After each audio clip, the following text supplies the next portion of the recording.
So it's a pleasure to be in a conversation today with two of my dear colleagues. So some of you will recognize Sandra and Janey. So perhaps I'll just invite you each to share a short introduction in terms of perhaps your work. Janey, if I come to you first. Yep. So I've been an executive coach for over 20 years now. I've been doing it a while. I'm also a supervisor and a facilitator and one of the partners here at Catalyst. Working with executives, really sort of in transition, often who are starting new roles. Authenticity often comes up. Working around confidence, self-belief, and in transition. So yes, based in London. I know the accent doesn't sound like it, but based in London. Um, yes, and just really looking forward to our conversation this afternoon. Thanks, Janey. And how about you, Sandra? Hi everyone. Again, like Janey, I'm excited to be here. In terms of coaching, I've been coaching now before it was even a formal word or discipline. But I've been coaching formally, I would say, as an accredited coach for the last 25 to 30 years. I'm also a supervisor, and I coach one on one and with teams. And authenticity always comes up, always, either obliquely or indeed that's what the client or indeed the team brings to work on. So as I say, I'm really excited to be here. Um, and I'm also a partner at Catalyst, and some of you may know me as, in addition to coaching, facilitation, I am also a key support for those of you who are going through your initial accreditation or indeed your upgrading to a higher level of accreditation. Thanks, Sandra. Thank you. And you're both alluding to, I suppose, some ways that um, authenticity may come up as a topic in terms of the coaching work that you're doing. Um, so maybe we'll start with authenticity because I think at some level we're probably always working on our clients' authenticity through the coaching process. But what do you mean by authenticity? If we start there, Sandra, perhaps. Yeah, thank you, Damion. And it's interesting you raised that word because I'm stopping myself, but I'm going to do it now. I'm going, ugh. I don't quite like the word authenticity. Um, it's such a bandied word, I think, these days, and including in coaching. But for me, to be, and I'll speak initially as a coach, to be authentic as a coach for me is about being true to myself. Yes, my values. And I think the way that we train is that people become very aware of their values and what they stand by, and how that then plays out, as well as their personality, how that plays out for them as a coach. So for me, authenticity is about me being true to myself, my values, true to my personality, in service of the people I'm working with, the person or the people that I'm working with. So it may well be tailored. Well, it is tailored because I'm in the moment. And so I'm maybe in different ways, in different situations, and with different people. But I think just before I leave off, it's very much about putting that oxygen mask on for myself. And I think this is what our coaches first learn, is about our own self-awareness as a person, as a human being, and then how that plays out in our coaching is so key. Hmm. Thanks, Sandra. Janie, what would you like to build or add? Yeah, no, I agree with everything Sandra said, and I also agree about the sort of, I think it can be a bit of a Marmite word at times. When people talk about being authentic, it can sometimes people like, oh, it sort of brings up that feeling. And I think it does show up in all our coaching conversations. And I think as well, when we think about ourselves being authentic as a coach, it's about it's about being all of ourselves, but with a bit of skill. So there's something about it in it for me about how we grow and develop as well. So there's an eye on that. It's not just sometimes I think some people see it as an excuse to sort of not improve or not to work on themselves because they think, oh, being authentic, it's about being all of me all of the time and this is who I am and take it or leave it almost attitude. And I don't sort of buy into that in terms of being authentic. It's about being yourself with skill. So looking to grow and develop your skills, um, and having that curiosity and flexibility as well. I think those are the two qualities I really think are important. We've got that curiosity about ourselves and about the person we're working with, and being able to flex our style to help build rapport with them, to be in an authentic relationship, to be in a real relationship. So I think there's something about being slightly vulnerable as a coach, being able to share that we're not perfect and we don't expect our coachees to be perfect. So I think that sits, there's a lot in there, but it sits in there for me as well. Hmm. Yeah. So that's probably what I'd say initially. Yeah, and I think so. I listened to both of you. I mean, the words that I mean, that I prefer is congruence, actually, Mm, mm, being congruent. Because I think there's a sense I hear in both of you, there's a sense of realness in terms of who I am and an understanding of that. But from that place, I'm very, I suppose my decisions, my behavior is very aligned with who I am. mm, So that mm, realness, that congruence is really, I suppose, what I connect to. Because a lot of my clients, sometimes there's a tension between perhaps who they're being asked to be and that sense of who they really are. So I suppose hear me reflect that back, Sandra. What would you Well, say? I'm smiling as you share that because as I think about it as a coach, and again when working with our coachees and our coachees themselves, it's I'm not even going to use the noun journey, it's a journeying. So as you were visually doing this, I was so thinking about alignment and the head, heart, guts, and mm, all of that is about us being true to ourselves. How then does that play out in the work that we're doing with our clients, our relationship, our interaction with our clients, and how then, and Janey, you were so right about modeling in as much that it then encourages our that curiosity, that flexibility within our clients. And for me there are two words, and I think there's this springboard from self-awareness through to congruence, which is around moving from shifting from being self-aware to also being acknowledging how I am and mm, accepting how I am.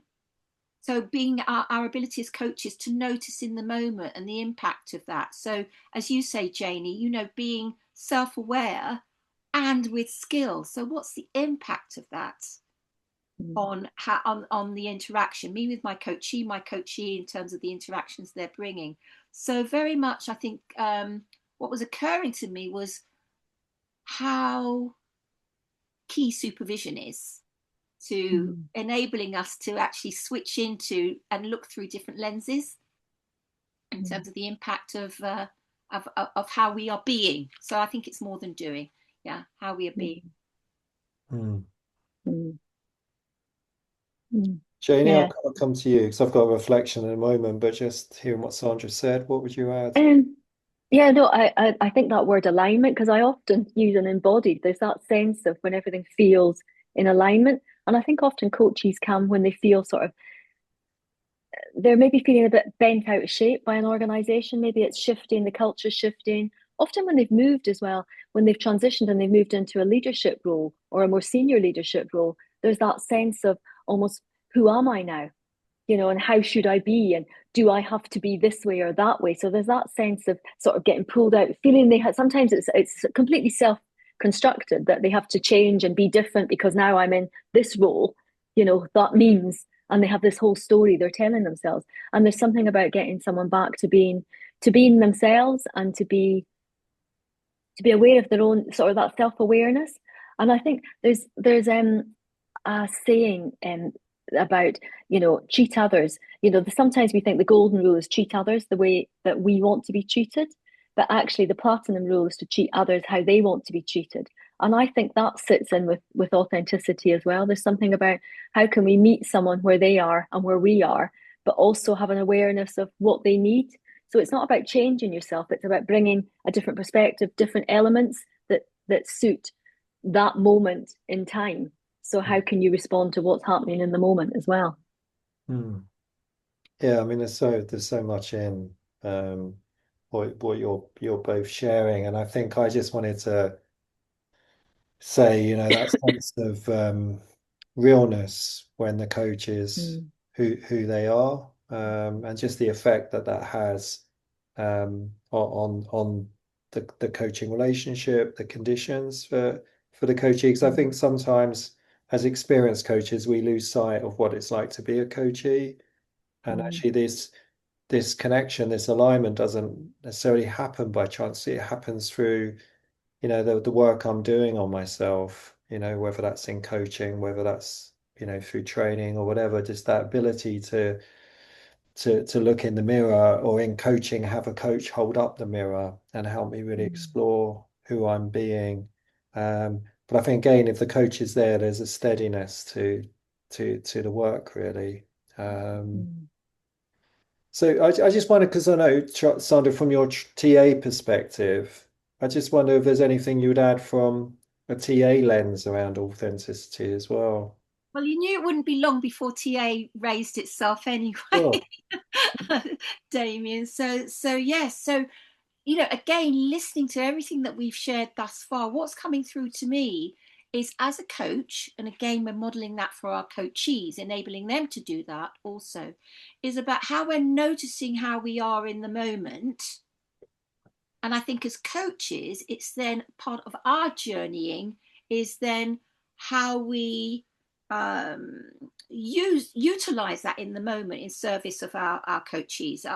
So self as instrument. And I think it's far more than having the competence to or the agility to. I think it's about growing that, developing that self-confidence to actually share what's going on for you. So from a TA perspective, there are three strands for me that are coming to mind. One, that I'm coming very much from an adult to adult place, both in terms of the interaction between myself and my client, but also internally, my own inner self. So it comes back to what you were saying, Damion, about this alignment. Then I think it's about, or I believe actually, for those of you who may already be aware, it's the life positions, the 2 by 2. I'm okay, you're okay. And coming from that standpoint, and I think as coaches, we hold that for our coachees, the people that we're working with. And yet it's about learning to hold that for ourselves as coaches, even when we're feeling a little bit, my word that comes to mind is wobbly. I'm stuck, or there's an interference that I'm aware of within myself, and yet holding that I am okay as a coach. And then lastly, what's coming to mind for me is through self-awareness and the TA drivers that can kick in and then become dysfunctional in the moment, like be perfect, for example, or please others, that might move us into rescue. It's about noticing that in the moment and then managing it by what I call turning the dial down. So those are the three: adult to adult, I'm okay, client's okay, and I'm okay, Hmm. even including when I'm feeling stuck, that liminal space. And lastly, drivers. Yeah. So, Sandra, I was going to bring you in because there's an interesting question from Rachel here. If authenticity means being true to yourself, what if you feel you have many selves? And then Oh, she goes on to describe the calm and grounded coach, or the more free thinking, creative, the stressed out parent. Each self had a difference, and of permit which what are you true to? Yeah, that's what she's. Oh, I think, oh, how wonderful! Because I really believe, and I have from childhood actually, that we all hold a number of personas. We call them subpersonalities, don't we, Damion? And other theories call them parts. And I think they're all part and parcel of your whole, and they're all okay. They're all there, however they were developed to serve you. I think the key is, and I think part of our journey as a coachee, as a client rather, and therefore modeling for our coachees, is to what extent is that part serving in the moment in terms of your alignment and the interaction that you're having. So moving on to a word that is important for me from a TA standpoint is about autonomy. And the word that is a TA word. And autonomy means that you're comfortable in your own skin, your sense of self. And I would add to that, it's autonomy with alignment. And it's so situational, as per, you know, the person who's been asking this question, is that we tap into the parts that are serving us in the moment. I think that's part of our journey, is being able to have that flexibility whilst and it's all, we're all true, it's all true to ourselves, but and how is it serving our client? Just to finish off in that sense, then I often use, who is it? Hawkins model, you know, the authority, presence and impact model. And I've added to that, so under authority, which is around being really owning your expertise and your experience as a coach, or if my coachee owning their experience and their expertise as a leader, is I've also added, you know, autonomy. For me, it's about being comfortable in your own skin, how you are and how you be. And therefore, in terms of confidence, Janey, you spoke to that. I've added within that triangle that as a coach, and therefore modeling that, facilitating that in our clients, is about having the courage to actually continually challenge ourselves with positive intent and having compassion and kindness. So I think that's really part of being true to yourself. Yeah, and I just want to quickly add, I will come to you in a moment, Rachel, but that sense of Rachel's question for me, I mean, we usually use the metaphor of the orchestra, you know, each part or sub-personality being an instrument. So I'm going to pick up on Janey's reflection around being more of yourself with skill, which is Rob Goffey's quote around authenticity. For me, there's that sense around, you know, how the conductor is really, you know, your true sense of who you are and how you're utilizing these different instruments, these different skills, these parts of yourself in different situations, you know. But it all comes, of course, through personal work, and you know, there's lots out there now, whether that's internal family systems, therapy, you know, there are various ways that we could actually become more connected to these different parts in ourselves. So Janey, I'm just going to go because we're sort of, I'm aware I want to sort of offer some reflections. We've heard from Sandra about some reflections from TA. I just wondered what else are some approaches perhaps you're utilizing with clients when you're working with authenticity? I think it's, you know, it goes back to that piece about self-awareness, about really helping them identify what their values are, what's really important to them, because that's often where they feel inauthentic, when there's that sort of, there's a tension around, you know, what their values are and perhaps what the organization's values are. So that can sometimes feel, I think that can bring up some work around that. So it's getting them to be really clear about what their values are, what their strengths are. Because often, you know, we'll be our internal critic, you know, one of the parts of us will be that internal critic that can sometimes, or the be perfect, or I'm not good enough, or whatever it might be, sort of shows up. And it's being able to recognize that's when that's happening and be able to, you know, take a breath and ground yourself and become aligned again, you know, sort of to tap into that and have an awareness of it. So I think there's something about awareness. And I think just when when Sandra was talking earlier, you know, and she mentioned about compassion, I think that's a really important piece that we can bring, is helping someone start to develop that self-compassion, and be kind to themselves. And I think there's something recognizing in the moment as well. The relationship is so important in any of this kind of work. It's a human to human relationship, you know, that allows for us to be completely open and honest about, you know, what might be getting in the way for us, what might be our interferences, and being able to surface them and be aware of them. So I think there's something around, you know, that relationship. It you know, the stronger the relationship that we build, you know, the more honest that both the coach and the coachee can be. And I think as well, what came to mind as well, I was just thinking about, you know, we often, you know, when we're working with you know, with our people training to be coaches, you know, we often talk about the difference in being and doing, you know, and I think initially people can get hooked up on the doing. So it's the learning the skills, it's learning the tools, it's learning the models. And actually, and I think that plays out, you know, with our coachees as well. They can get caught up in the skills and the experience and the knowledge. And actually, there's something then about when we make that transition into how we're being. How are we being? What are the qualities that we bring? And sort of encompassing all of us, not just what we're doing, but how we're being as well. And I think that's something that I often bring into the conversations. So how are you being? How do you want to be? As a leader, what feels important to you? What are your values? What do you feel your strengths are? So really getting them to tap into that really starts to build that awareness of when they're being at their best, when they're being, I often think about being authentic is about being at your best. So it's helping people identify when they do that, how they do that. So raising their awareness there as well. Thank you. Yeah, so it's a real process as always about making the unconscious conscious in terms Mm, of, as you're saying, values, because often those they talk about part of me this, part of me that when mm, their values are in mm, conflict. But mm, also, taking that deeper as well in terms of, their sense of purpose, their sense of meaning, mm, mm, methods and approaches around that. So, so useful. And as you're saying, Janey, often connecting coachees to peak experiences when they have been at their best, they get a really good, strong sense of their identity and who they're mm, being in those moments. So how about you, Sandra? As you heard Janey reflect, anything you'd like to add in terms of ways of really supporting clients to identify, um, this sense of real self, true self? Well, again, I think as Janey says, and as we started out, that self-awareness and that itself is a growing and journeying process. Is about coming from a place of positivity, values, mm, strengths.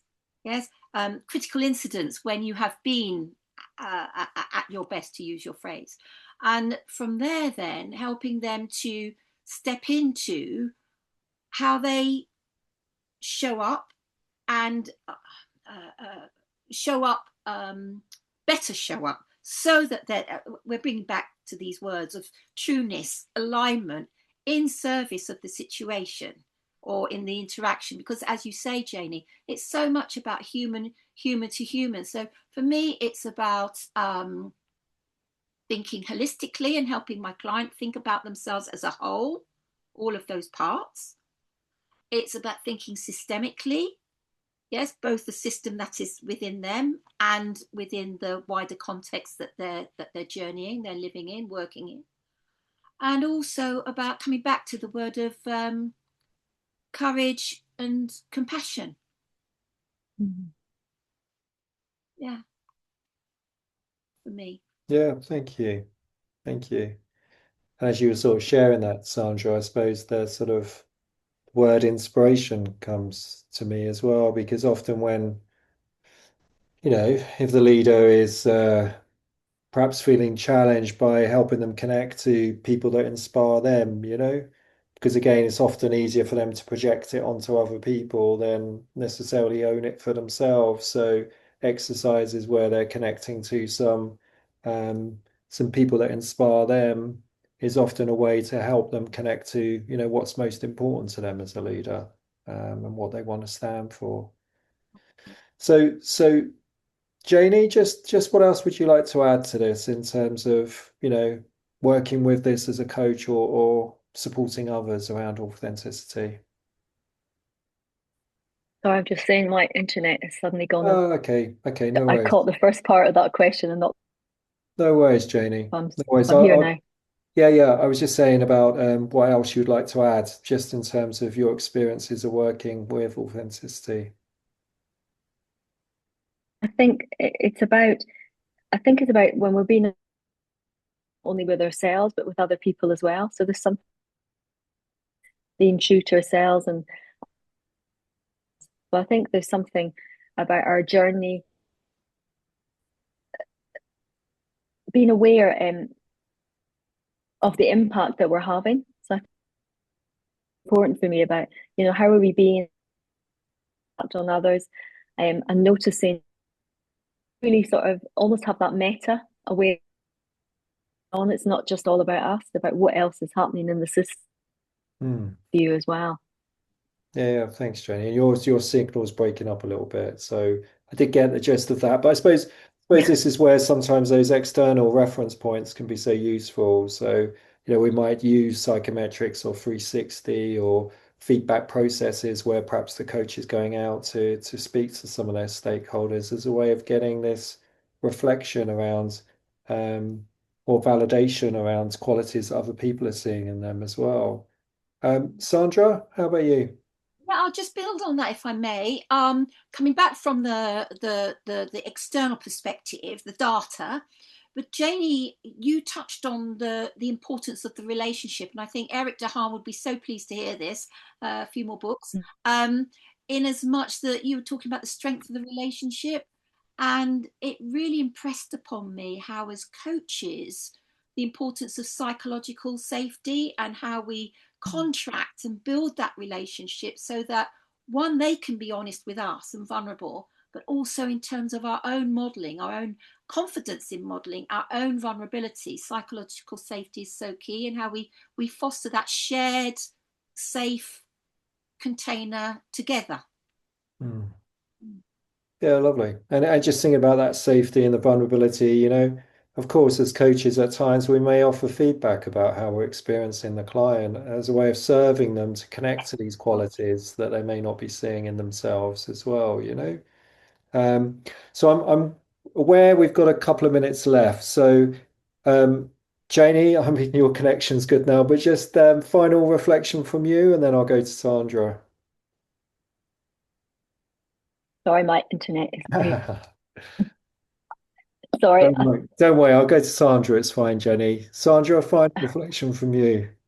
Final reflection for me in terms of being authentic as a coach and coaching authenticity is hold true to yourself with courage, compassion, and alignment. Mm. Yeah, Mm. and I think for me, I'll just add, you know, again, it's a felt sense for me. The authentic self is an embodied experience. So knowing how that feels as a coach, knowing how I embody my true self, that's a lovely, strong point to come back to at any point in a conversation. So for me, it's not a cognitive process. This is a full alignment, as we've been talking about, between our head, heart, and gut, our presence. So how do we keep returning to that place? Because for me, the more we spend time there, many moments, many times, that sense of our beingness will come through in the conversation and the relationship. Um, so we're sort of fast approaching time. I appreciate everyone's time is important. So thank you for joining. I'm going to mention a couple of things in a moment, but thanks for joining the conversation today. Thanks for your input, Janey and Sandra. Really appreciate it. And thanks for sharing your experience as well.